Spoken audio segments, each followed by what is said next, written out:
Hey everybody, in the last episode, I guess this is a mini-series. In the last episode, we covered combat tips and what the map is, and what that does. So, in this episode, we're going to be covering basic ship functions and how to play the game. Now, I'm probably going to have to make this one a part 1 and part 2, because there's a lot to cover on the ship. But first, over here, your codex. Your codex lets you look at anything you have studied before, or that you can look at. Now, I'm going to be covering all the different frames later on when we get to them, and I'll be explaining what they do and what they're good for and this sort of thing. This covers like all weapons. Actually, I think this might be mastered weapons that you've done. Oh no, it shows what weapons you've mastered. So when it has that little thing right there, that means you've mastered it. If it doesn't have it, that means you have not completely mastered it. There's a lot of weapons in this game. There's a lot to do in Warframe. There's a lot to do. Anyways, so that's what these do. So that, moving right along, this is faction. You can join up to 2 factions. Usually you want to build factions that are compatible with each other, but I'm not going to cover that. Factions allow you to run missions to gain reputation and turn that reputation in as a form of currency. So, pretty simple. This, if you hit X on this, what this will do is it will allow you to bring up your Steam page, or if you're not using Steam, it'll bring up the web page so that you can read stuff. This is the Conclave. This is, well, martial law. Oh. Very basically, this is PvP. I don't do PvP. I am not covering PvP because I think it's broken as crap in this game. So we're not covering this.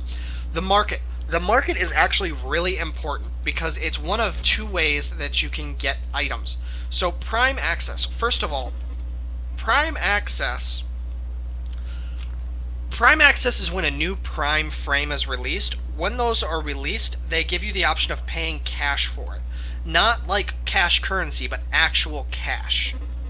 So, and each of these featured is what's featured, or new things, pretty obviously, and popular is what's being bought the most of. It's pretty obvious.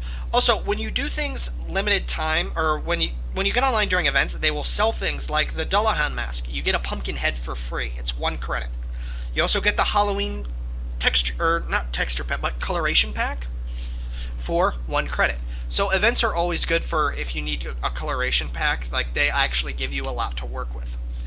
Now, that being said, let's go to Warframes. Now, there's 2 ways to buy things in the shop. One is by currency, or by cash currency, which is called platinum. As you can see, that costs 275 platinum. As a new player, you start with 50. I recommend you spend that either on weapon slots or Warframe slots. But we'll get into that a little bit later. So, if you click on Warframe, it will give you a list of every Warframe that is currently available. However, you cannot buy Prime frames. You must earn them, or buy them from other players, or the parts anyways. The blueprints. So, well, what are the blueprints then? Well, accessories, first of all. Accessories are accessories. You can get different helmets for your frame. You can, what's another example? That's creepy. I mean, nothing against the Day of the Dead. It just seems, I don't know. Don't really like it. Anyways, so you can get different helmets, you can get cloaks, stuff like that. But overall, this is almost all of this is aesthetics. It has no effect on gameplay. Warframe blueprints. Remember how I said certain bosses drop blueprints, and that one guy dropped the Rhino blueprint? Well, here's the Rhino. So to build a Rhino, you have to fight that guy until you get 3 items: the Rhino helm blueprint, the Rhino chassis blueprint, and the Rhino systems blueprint. Then each of these 3 items take 4 ingredients. You must build each part. Also, regular Warframes, like just the Rhino, cannot be sold. Not the parts, not the blueprints, nothing. You have to do this manually. Prime, if you build the item, you cannot sell it. You can only sell the blueprints. So bear that in mind. Now, Rhino. So if you build the Rhino helmet, which takes 12 hours, if you total to build, and then if you build the Rhino chassis and systems, all three of those, if you do them all at once, takes 12 hours. Next day, you're good to go. Or if you do it at 7 in the morning, it'll be ready at 7 at night. However, when you build a frame, it takes 3 days to complete. When you build any weapon, any Warframe, anything, it takes time unless you pay cash to speed it up. Cash is speed. That's it. This is not pay to win, by far. All it does is save you some time. But to build those, you have to have this blueprint as well, which costs credits. So you do have to buy that. Where did all my credits go? Oh, well. So that is what frames do. Weapons. Weapons are pretty much the same. How weapons work is you have, like I said, primary, secondary, and melee. You can buy them for currency, or you can buy the blueprints. If you buy the blueprints, you are restricted via experience as to what you can use. I'm actually going to buy this because I like it a lot. The comb is actually one of my favorite weapons. If you're a new player just starting out, the comb is a fantastic weapon. It's an automatic shotgun that shreds everything in its path. It's amazing. What are you? Oh, it's an assault rifle. That's kind of cool. Okay. So yeah, you're locked down to experience. However, if we were to go to... That's not what I meant to go to. If you go to here, you can actually see there's a lot more offered. That's because I don't think these are experience locked. You can just buy them and use them immediately. So yes. Okay. And then secondaries. If we... No, not that one. By the way, the Sonic Core is an amazing, very powerful weapon. So as you can see, they're actually pretty basic. But you can also get special weapons. Most of them are guns. This one is a portable flamethrower. This is literally an energy beam that erupts from your wrist. It's so awesome. You can get kunai. You can get shuriken. You can get trip mines, which are these, the castanets. I mean, you can get something that shoots sonic waves. Then you can get a Spira. What's a Spira?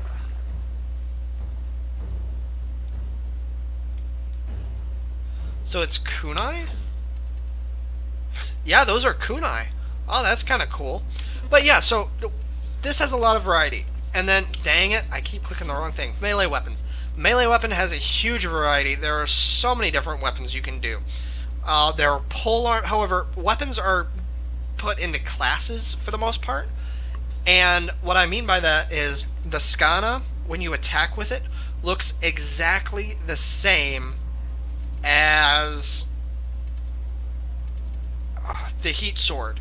Not the dual heat sword, but the heat sword. It looks the exact same as the ether sword. Dual ethers look the same as dual heat swords. Each weapon is categorized by a set category. Dual wielding, tonfa. I don't know what those are. I don't know if those are considered tonfa or not. But glaive, or what these are, two-handed, I think polearm, dagger, dual dagger, these are dual wielding. Then in Conda, yes, they actually are. They actually put nunchucks into the game. They use a unique variant. Sword and Shield, I think, uses its own thing. But like these are melee, like these are fist weapons. That's a fist weapon. These are fist weapons. So like there are some differentiations, but they are pretty unique as well. And you need to pay attention to stance mods because of stance mods. Now, if you click equipment, here this is going to be your feature. You can buy boosters. So if you have platinum, another thing you can do is you can buy an affinity booster, which will increase the amount of experience you get. Your credit booster boosts money you make. Your research booster. Now what this does is it when you pick up one item, it doubles whatever you pick up if it's a resource. And then this doubles your chance of that particular resource dropping. So if you have a hard time doing it, get that. Also, you can buy it for 3 days. If you buy it for 3 days, it's only 40. If you buy it for 7 days, it's 80. You can buy components as well. So if you're just short on something and you have cash to throw it at and you want to get rid of it, You can buy it here. Keys and drones. Keys are keys, and then you can buy missions here. Yes, and then you can pay cash to buy mods or cores. Gear are actually kind of cool. You can read through these at your leisure. Operator, did you hear that? It said cosmic background radiation is a riot. Landing craft. These are mostly just aesthetics as well, I think. Except for this. Where do you get the parts though? Whatever. Anyways, so that's that. You can get Sentinel blueprints here as well, which these cost 100,000, so it'll take you a little bit to earn up to it, but not too much. And then color palettes. So that is what the market is. That's how you use it. That's how you navigate it. I do recommend you get color parts, but oh, that little voice that was talking, that's your ship's intelligence. Get used to it. You can turn him off though. Oh, speaking of turning things off, there's also a right here scanner on. You'll actually pick up like background chat, but I thought it was too annoying and I just turned it off. And I never wanted to really turn off Ortis. So I'm going to start with... does that actually... Okay, that doesn't actually do anything. Right here. The incubator is where you deal with Kubro. Remember when I said you can equip one of two companions, one of which is the Sentinel? The Kubro is the other one. A Kubro is basically a dog. I don't like them. I think they're a little bit too high maintenance, and I like my Carrier Prime. I don't use anything else. A lot of people really like Kubros though, so if you do want to consider it, I would recommend looking online to find a guide for Kubros. But over here is the Foundry. This is where you build everything. So if you have a blueprint,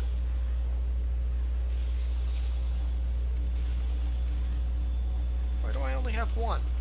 Anyways, so like the Acrid fires an acidic infused needle. Well, I have to have 5 mutagen masses, I have to have a certain number of nanospores, I have to have formas, and I have to have salvage. Okay.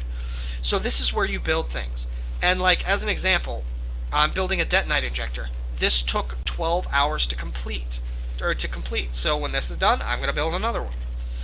Dual weapons. Dual weapons are kind of unique in the fact that, remember the Sestra that I showed you? Well, to wield dual Sestras, I actually have to have 2. So I already maxed out 1, so I need to build a second one so I can build this and use it. However, some weapons, like the Fragger, I can just build now. But it also uses gallium. As you can see, the Gram also uses gallium. So a lot of items multi-use resources, so you spend a lot of time grinding for stuff. Oh, the comm is such a good weapon. Anyways, so that is where you do blueprints. This is where you can check on things. This is how you build things. As you can see, I have a lot of blueprints. I'm currently working on this one, the Tonker. Some weapons take 24 hours, some do not. Some take 12, like this takes 6. And actually, one of the things I have on here that restores your energy takes 1. Team Energy Restore. So that only takes 1 to build. So that's fun. So that's that. Now I think I should go over... Okay. I'm going to go over modding next. And then I'm going to end this episode and continue on in part 2. So, what is modding? Well, when you play the game, this is your arsenal. Your arsenal covers everything. These are your stats. This is going to be your Warframe, your primary, your secondary, your melee weapon, your companion, whatever that is, your gear, emotes, and revives. You get 4 revives a day, or you can buy them with cash. I don't recommend buying them with cash. It's kind of pointless.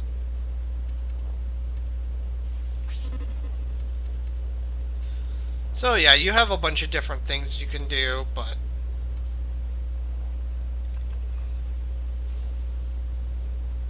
Anyways, so how do you mod? Well, why do you want to mod? Well, here's where you get into what makes Warframe so complicated and yet so fun.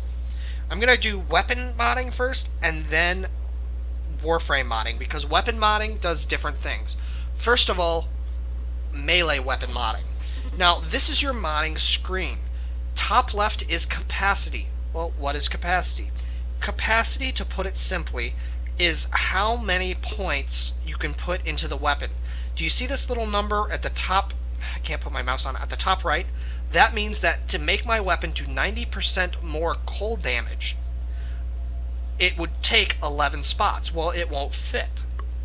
So I have to find something that only costs 7 to put in there, or I have to wait. Well, this increases my reach, so I'll go ahead and do that. Now, here you can see, okay, this is how quickly the weapon attacks. Channeling cost, don't worry about channeling. Is if you left click while you're using your weapon, you use energy, like your actual frame energy, to attack, but it drains your energy. It's a terrible idea. Critical chance affects how likely it is each hit is going to be a critical hit. Critical multiplier is how much damage your critical attacks increase by. Leap attack is how much it does in the air. Spin attack is how much you do when you do a spin attack, which you run forward, tap control to slide, and then attack with E, and you'll do a spin attack. Status is how likely you are to inflict a status attack. Wall attack, how much you do on the wall. And then radiation. Now this weapon, the Dark Sword, is actually unique. It naturally has radiation on it. I don't have to put anything on it. These effects, look on the wiki to see exactly what they do. Basically, though, they do different things. Fire and ice make blast, which makes enemies go flying. What radiation does is it makes enemies confuse them and makes them attack each other, so that can be really good.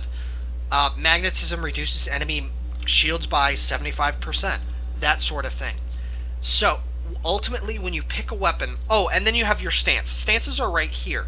Now, if I were to take this off, do you see how I am only level 4, and yet I have 14? Well, first of all, if you buy a weapon with cash, or if you wanted to take 20 platinum to put an Orkin mod, it will double your capacity. I don't have that on here. Now, I'm actually going to take that off again, and take that off, and then take this off. Now, if you look, I only have 4 slots available. But do you see this little symbol right here? If you match up the proper slot, it will not only, in your stance frame, it'll double it, but it will give you whatever is equal to. Now, if you match it to down here, it will only cost half. So, like this 7 would actually cost 4. Because it's an odd number. If it was 12, it would only cost 6. So on and so on. Now I need to actually put that back on. Okay. There we go. So ultimately, when you're using a melee weapon, think about what you want it to do, and then boost what you want it to do. I mean, it's pretty simple. And remember what I was telling you about corrupted mods and nightmare mods? I'm going to show you what some of those are. I don't know that I have any for... I mostly have them for... Is this... Okay, that's a nightmare mod.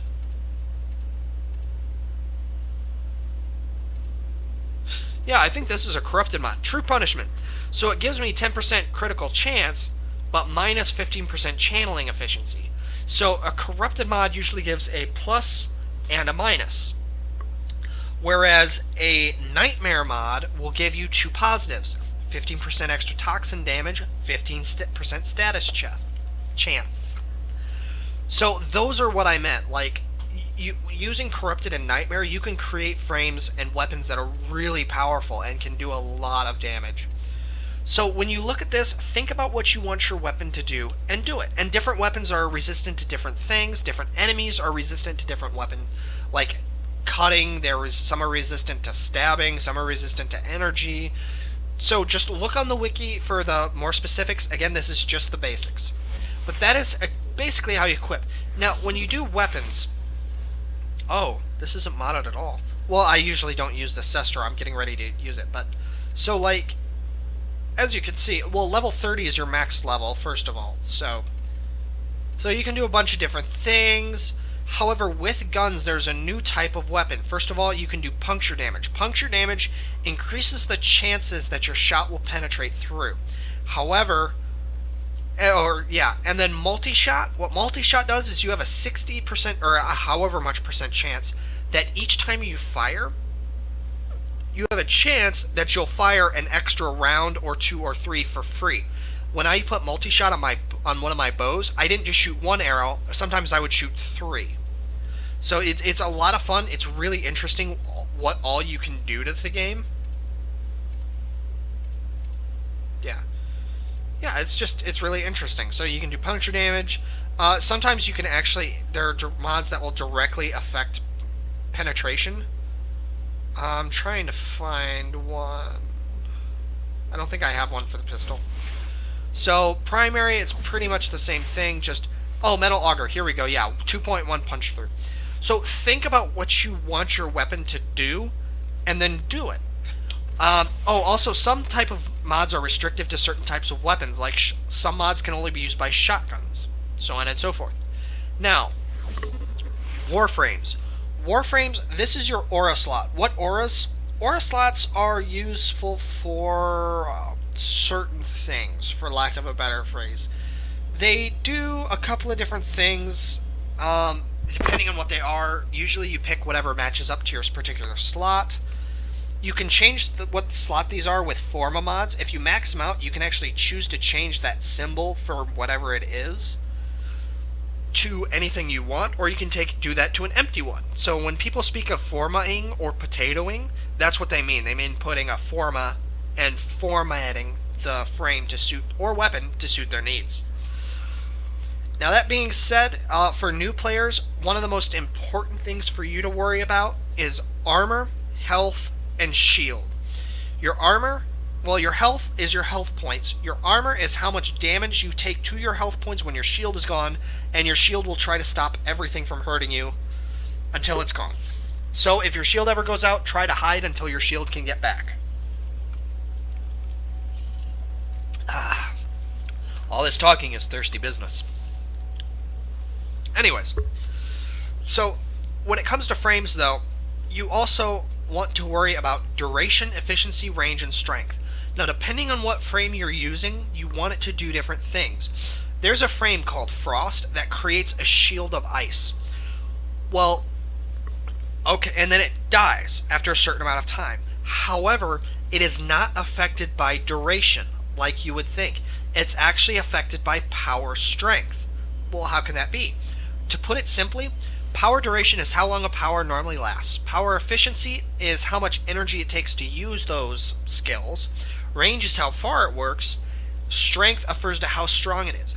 In the case of that, it's called Snow Globe, you're actually creating a shield that has a health bar. So in that particular case, you actually want to work on power strength, because that will increase your overall health bar of your shield.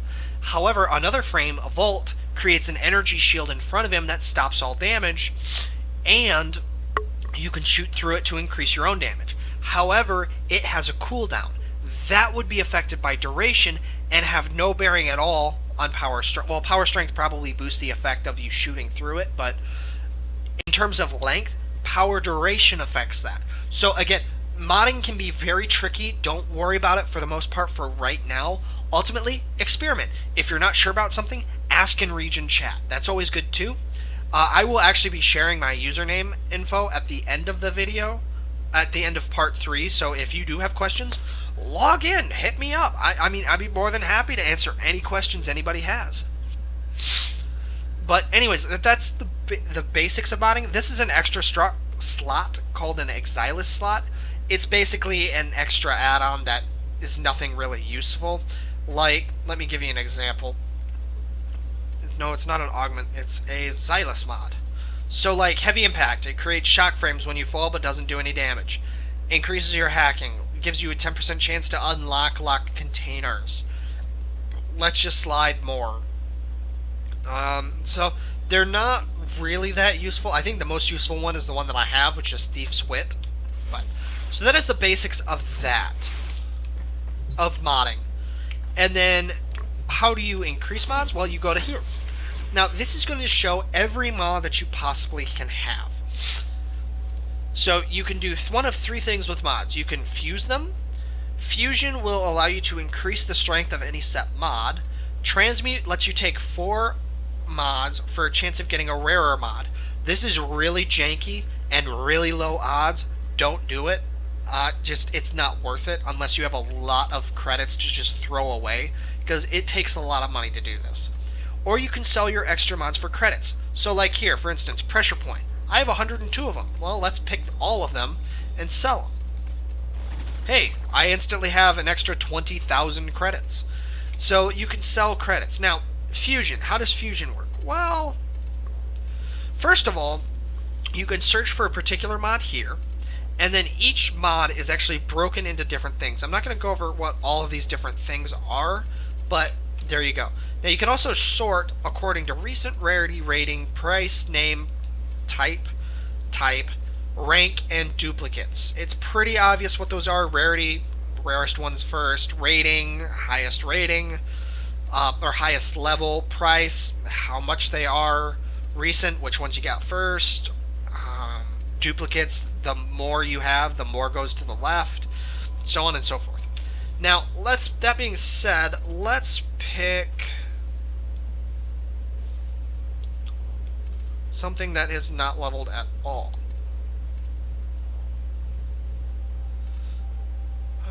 I have 4 of the Hellfires? Really? Wow. Yeah, see, this can only be used on a shotgun, this can only be used on a rifle. That's what I meant by that.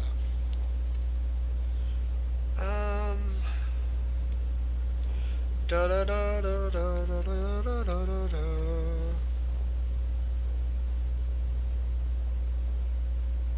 That's a good one. Ah, yes. Thunderbolt. Okay, we're going to do Thunderbolt. Now, if you want to use Fusion, you can only select one of them.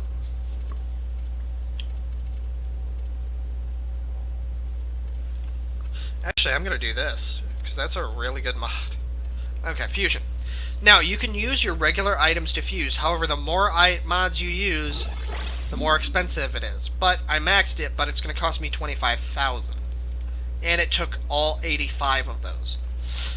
Now, you can use other stuff. However, occasionally you will get mods called fusion cores. Now, I want to show something. If I were to use one of these fast hands, okay, it only goes up by that much. Well, what happens if I use one of these diamond skins? A little bit more. Well, what happens if I do a rare or a gold mod? What would happen? That's not a bad amount. Now let's go over to the fusion cores. Fusion cores can only be used for fusion or selling. As you can see, a single common fusion core raised more than any gold.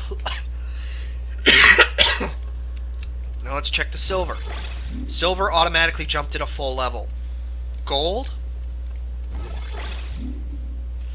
jumped it a full level and a half. These mods are, this is what fusion cores do. And as you can see, it only costs about 2,000. The more valuable resources you use, usually the better for you. So remember how it took 85 bronze and cost me 25? Now it only costs me 3 items and it only costs 9,000. So well worth it in my mind. And that's the basics of modding. That's how you mod. Really, it's not complicated, but you get a lot more out of it if you do it yourself instead of using the auto one. And there's nothing wrong against the auto one. That's not what I mean by any stretch of the word. But it's better if you do it yourself because you know exactly what you're doing it for.